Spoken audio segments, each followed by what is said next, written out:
잔 위클리프나 얀 후스와 같은 신앙의 선진들이 먼저 하나님의 말씀의 귀중함을 알고 말씀으로 돌아가자고 이렇게 개혁의 모습을 취했지만 1517년 10월 31일 비텐베르크 대학 정문에 마르틴 루터가 95개의 논제를 게시함으로 종교개혁은 시작되었습니다.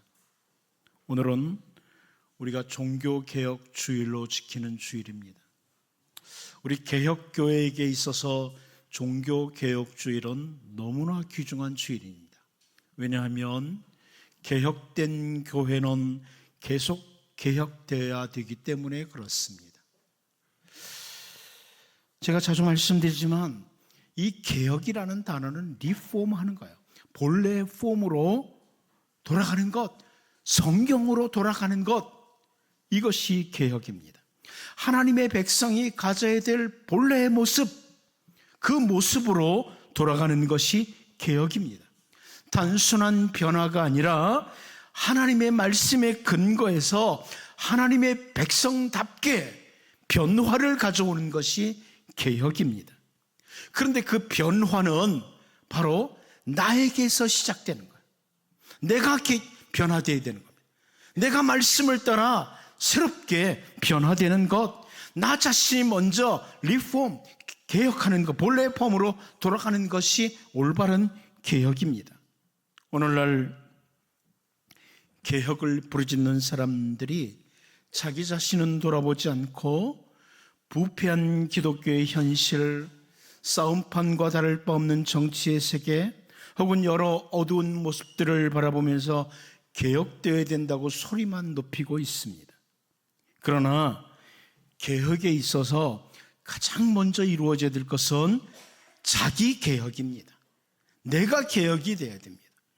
역대하 34장 19절을 보면 왕이 율법의 말씀을 듣자 곧 자기 옷을 찢더라 이렇게 말씀하고 있습니다. 우리가 잘 아는 요시야 왕의 모습입니다. 하나님의 말씀을 듣게 되었을 때에 다른 사람이 아니라 자기의 옷을 찢는 겁니다. 내가 먼저 개혁이 되어야 된다는 거죠. 그러기에 역대하 34장 31절 말씀을 보면 왕이 자기 처소에 서서 여호와 앞에서 언약을 세우되 마음을 다하고 목숨을 다하여 여호와를 순종하고 그의 계명과 법도와 율례를 지켜 이 책에 기록된 언약의 말씀을 이루리라 하고 이런 태도를 취합니다. 전무후무한 개혁자인 요시야가 하나님의 말씀을 따라 자기를 리폼하는 겁니다. 자기를 먼저 개혁하는, 자기 옷을 먼저 찢어요. 그리고 자기의 처소에 서서 하나님 앞에서 언약을 세우는 겁니다. 하나님의 말씀, 언약 백성대로 살겠다. 자기를 개혁해 나가는 모습을 가집니다. 성경에 나오는 또 한 명의 대표적인 개혁자는 우리가 잘 아는 것처럼 학사 에스라입니다. 에스라 7장 10절 말씀을 보면 에스라가 여호와의 율법을 연구하여 준행하며 율례와 규례를 이스라엘에게 가르치기로 결심하였었더라 그럽니다. 이스라엘 백성들에게 가르치는 것보다 먼저 자기가 말씀을 연구하고 자기가 준행하는 거예요. 그리고 신앙 공동체인 이스라엘 백성들에게 말씀과 함께 삶을 개혁해 가도록 그렇게 하는 겁니다. 우리는 이 시대를 바라보면서 답답한 마음을 가질 때가 있습니다. 신문이나 방송을 통해서 사회, 정치, 문화 곳곳에서 너무나 부패한 현실을 보고 듣기도 합니다. 심지어 하나님의 백성들이라고 하는 사람들이 모이는 교회에서도 현실 역시 정말 어둡고 답답하고 속상함을 보여줄 때도 많습니다. 교회 지도자들이 엉뚱한 계획을 세우고 엉뚱한 일들을 하기도 합니다. 오늘 우리는 이 하박국 선지자의 기록을 살펴보는데요. 먼저 하박국 선지자는 하나님의 백성이라고 하는 유다 백성들의 실상을 보았습니다.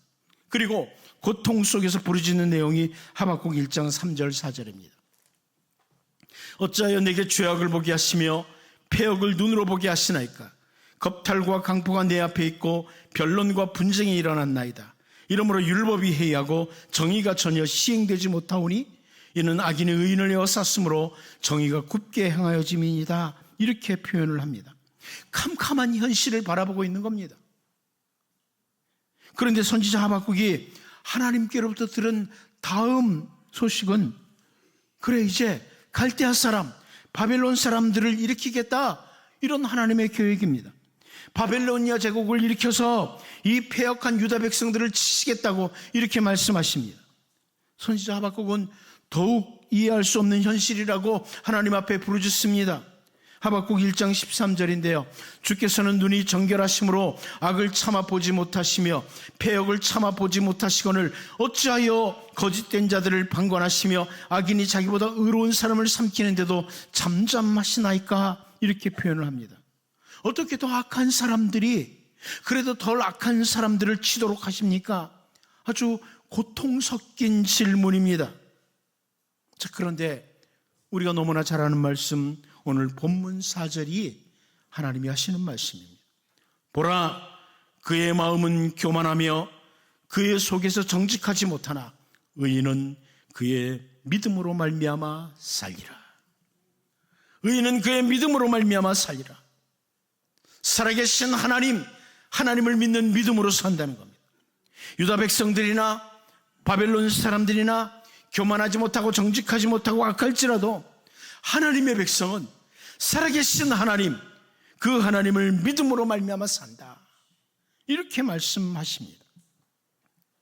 여러분, 종교개혁주의를 맞으면서 먼저는 나 자신부터 개혁해 나가는, 내가 하나님의 말씀을 따라 올바른 하나님의 백성으로 세워져 나가는 개혁이 있고, 오늘 본문을 통해 몇 가지 하박국이 가지고 있는, 그리고 가져야 될 모습을 살펴보면서 진정한 개혁의 후예들로 우리가 살 수 있기를 바랍니다. 첫 번째는 내가 선 자리에서입니다. 내가 선 자리에서. 우리 본문 1절을 다시 한번 같이 볼까요? 같이 보겠습니다. 시작. 내가 내 파수하는 곳에 서며 성루에 서리라. 그가 내게 무엇이라 말씀하실는지 기다리고 바라보며 나의 질문에 대하여 어떻게 대답하실는지 보리라 하였더니. 자, 여기 선지자 하박국이 강조하는 두 가지를 보게 됩니다. 먼저는 그 파수하는 곳에 성루에 선다, 이렇게 말씀하고 있습니다. 파수하는 곳, 높은 곳을 가리킵니다. 성을 지키기 위해서 두루 살필 수 있는 그곳 성루를 가리킵니다. 이 표현은 선지자로서 자기의 본분을 찾아서 자기의 위치, 자기의 임무를 수행하는 자리에 선다, 이런 의미입니다. 제가 자주 여러분에게 소개하기도 했던 이사야 62장 6절 7절 말씀을 보면, 예루살렘이여 내가 너의 성벽 위에 파수꾼을 세우고 그들로 하여금 죄로 계속 잠잠하지 않게 하였느니라. 너희 여호와로 기억하시게 하는 자들아, 너희는 쉬지 말며 또 여호와께서 예루살렘을 세워 세상에서 찬송을 받게 하시기까지 그로 쉬지 못하시게 하라, 이렇게 말씀을 합니다. 성벽 위에 서서 기도함으로 하나님께서 예루살렘을 기억해 달라고 쉬지 않고 기도해야 될 사명, 그 사명을 수행하는 자를 말하고 있습니다. 오늘 우리가 살고 있는 이 시대가 어둡다고 한탄만 하고 누군가를 향해 쓴소리를 한다고 개혁이 이루어지는 게 아닙니다.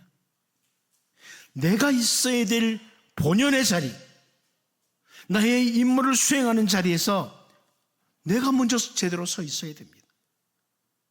여러분, 성도는 예배의 자리에 있어야 됩니다. 성도는 기도의 자리에 있어야 됩니다. 특별히 기도의 성벽 위에 서서 자신과 가정과 교회와 나라를 위해 하나님께서 기억하시는 이런 일이 있도록 간구하는 사람들이 되어야 됩니다. 자기가 있어야 될 위치에서 올바로 서서 자기의 책무를 다하면서 이렇게 살아가는 것이 개혁자의 올바른 자세라면, 두 번째로 여기 하박국은 본문에서 기다린다는 표현을 씁니다. 기다린다. 하나님께서 무엇을 말씀하시는지 기다린다, 이렇게 말합니다. 그런데 여러분, 히브리어 성경으로 보면 이 기다린다는 단어가 문법적으로는요, 소위 강조형 용법입니다. 강조하는 이런 단어가 사용되고 있고, 위치에 있어서도 문장 선두에 나와서 강조됩니다. 제가 전에도 말씀드렸지만 히브리어나 헬라어는 뭔가를 강조하는 단어를 제일 앞에 둡니다. 기다린다. 기다림. 막연한 기다림을 말하는 것이 아닙니다. 기대와 소망을 가지고 하나님을 바라보면서 현실적인 모든 어려움들을 참고 살펴보면서 기다리는 것입니다. 하나님을 기다리는 거예요. 여러분, 우리는 하나님을 믿고 신뢰하는 사람들입니다. 하나님의 주권을 믿습니다. 하나님이 모든 것을 다스려 가실 것입니다. 우리는 소망 없는 기다림이 아니라 하나님께 소망을 두고 기다리는 자들입니다. 우리가 아무리 별의별 것 다 한다고 세상이 변화되지 않습니다. 하나님이 하셔야만 가능합니다. 오늘 이 시대를 살아가면서 어두워진 교계의 현실, 우리 조국의 현실을 바라보면서 한숨과 함께 한탄만 하고 깊은 낙심에 빠져 있거나 쓸데없는 행동을 한다고 개혁이 되는 게 아닙니다. 진정한 개혁의 후에는 내가 서 있어야 될 그 위치에서 나에게 맡겨진 본연의 임무에 충실하는 겁니다. 예배하는 자는 예배해야 되고, 기도하는 자는 기도해야 되고, 본연의 사명에 충실하면서 특별히 기도의 성벽 위에 서서 암울한 현실을 위해 하나님께서 기억해달라고 기도하면서 하나님을 향해 소망을 가지고 기다리는 자가 진정한 개혁의 후예입니다. 우리 주 예수님께서 이 세상에 오셔서 죄로 얼룩지고 늘 넘어지는 인간들을 바라보시면서 단순히 한숨과 한탄만 하시고 계신 게 아닙니다. 특별한 어떤 혁명을 일으키신 것도 아닙니다. 주 예수님께서 이 땅에 오신 목적, 우리를 죄에서 건지시기 위해서 오신 그 목적, 십자가를 향해서 조금도 흔들림이 없이 걸어가신 본연의 임무를 수행하신 겁니다. 그러기에 오늘 우리에게 구원의 은총이 임한 것입니다. 오늘 우리가 살아가는 이 시대의 문제점만을 지적하는 것이 개혁이 아닙니다. 개혁은 내가 먼저 해야 됩니다. 나로부터 시작돼야 됩니다. 주님께서 나에게 주신 그 본연의 임무, 서 있어야 될 자리에서 나에게 맡겨주신 그 본연의 임무에 충실하면서 기도의 성벽 위에 서서 암울한 현실을 위해 하나님께서 기억해달라고 기도하면서 하나님을 향한 소망을 가지고 기다리는 진정한 개혁의 후예로 살 수 있기를 바랍니다. 두 번째는 하나님이 주신 비전을 가진 자입니다. 하나님이 주신 비전을 가진 자라. 우리 본문 2절을 다시 한번 같이 읽어봅니다. 같이 보겠습니다. 시작.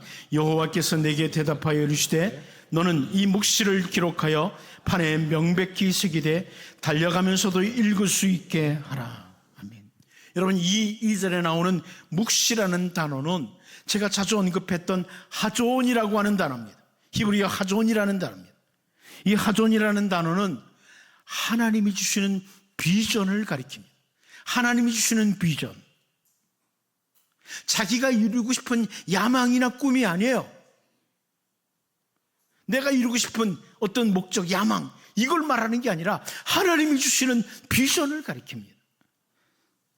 단순히 교계가 어둡기 때문에, 나라가 암울하고 혼란스럽기 때문에 뭔가 새로운 변화를 위해서 가지는 나의 야망 정도가 아닙니다.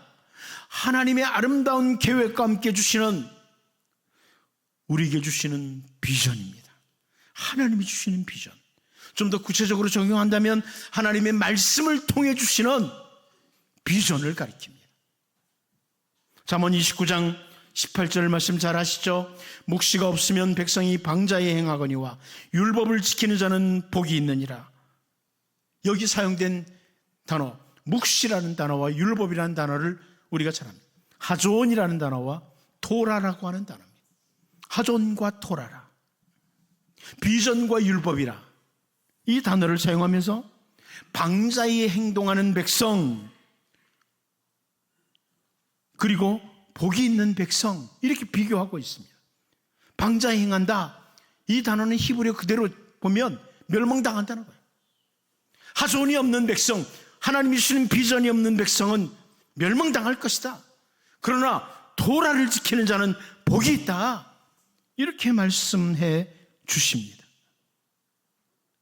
여러분, 이렇게 하존과 도라라는 단어를 같이 사용하면서 멸망하는 백성과 복을 받을 백성이라고 비교하는 것은, 참된 비전은 말씀과 함께 주어지기에 그렇습니다. 참된 비전은 하나님의 말씀과 함께 주어진다. 그래서 종교 개혁자들은 강력하게 선포했습니다. 솔라 스크립투라, 오직 성경으로, 오직 성경으로 비전을 분명히 하도록 기록하고 달리면서도 읽도록 알게 하라, 이렇게 오늘 말씀을 해요.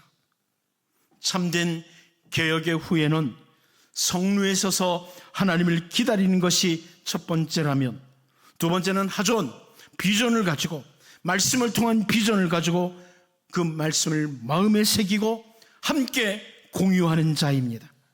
성경에 등장하는 하나님께서 기뻐하시는 개혁자들의 모습에서 공통적인 게 그겁니다. 말씀을 통해 하나님을 바로 알고 하나님이 주시는 비전을 갖고 그 하나님이 주신 비전을 신앙 공동체와 함께 공유하도록 하는 것이었습니다.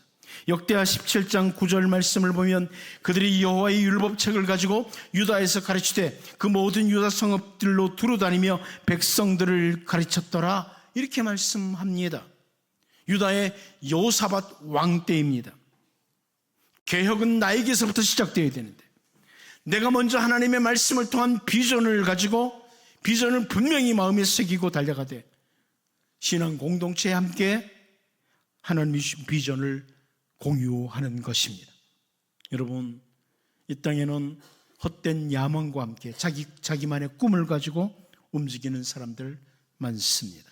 그러나 하나님의 말씀을 통하여 우리 모두에게 하존, 하나님이 주신 비전이 있고 그 비전을 함께 공유하며 살아가는 참된 개혁의 후예들로 살 수 있기를 바랍니다.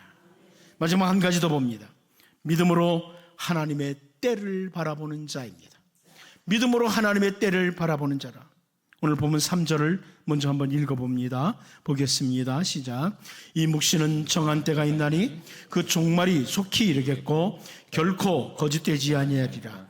비록 더딜지라도 기다리라. 지체되지 않고 반드시 응하리라. 도무지 벗어나지 못할 것 같은 어두움을 직시하면서 때로는 언제나 밝은 아침이 오려나 이런 생각이 들기도 합니다. 그런데 여기 묵시는 정한 때가 있나니, 하나님이 주신 비전은 성취되는 날 반드시 이루어지는 정한 때가 있다, 이렇게 말씀을 합니다. 하나님께서 정하신 때가 이른다, 속히 이른다. 비록 더딜지라도 기다리며 지체하지 않는다고 이렇게 말씀을 하세요.